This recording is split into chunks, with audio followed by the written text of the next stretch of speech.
është argumenti. A është Tirana mbas teje? A është Tirana mbas teje? Pra jeni një opozit falso? Shiko, po t'ishte se unë do isha me Edi Ramën, do isha me Edi Ramën. Pra sot do isha deputet, ministër, edhe 1000 funksione që Edi Rama mund t'i japi njerëzve që janë me të. Tani këta akuzma kanë bërë në 2020. Kështu që nëse do isha me Ramën, tash pse do prisja për një 5 vjetun, më kupton? Pra praktikisht do kisha përfituar nga Edi Rama. Tani ka pas të paktën 4 vite e ca parti politike që nuk kam zero përfitim nga qeveria. Madje unë nuk punoj as në shtet. Do të thënë, minimumi që do më kishte bërë Edi Rama, do më kishte bërë pedagog në Universitetin e Tiranës. Minimumi. Se është kryeministri i vendit, apo kontrollon çdo gjë në këtë vend.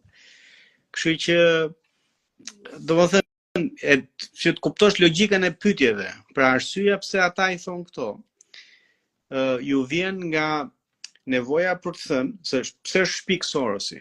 Sorosi është shpik për të shpjeguar pse fiton Edi Rama përballë Sali Berishës. Kështu që është shpikur Sorosi, ky balozi i madh, për të justifikuar non gratën e Berishës, është për të justifikuar humbjet e Berishës, dhe arsyeja pse ata thonë që jemi me Sorosin është për këtë pyetje që them më pas. Pra jemi me Sorosin, i bie që jemi me Ramën, kështu që jeni gjithë bashkë, edhe bëni lojë kot, më kupton? Tani ndërkohë që ky konspiracion ka ja 4-5 vite që na thuhet, ka zero prova. Ndërkohë pala përballë që i nxjerr këto, thashë theme, ka prova me Ramën, më kupton? Pra votuan para 3 muajsh amnistin penale, votuan kodin zgjedhor bashk, kanë marrë leje ndërtimi, pra ja marrë për martezi, kanë 19 kulla, që është dhëndri Berishës, 19 kulla të sekuestruara, që i ka ndërtuar me lejet e Edi Ramës, pra ai ka prova, më kupton?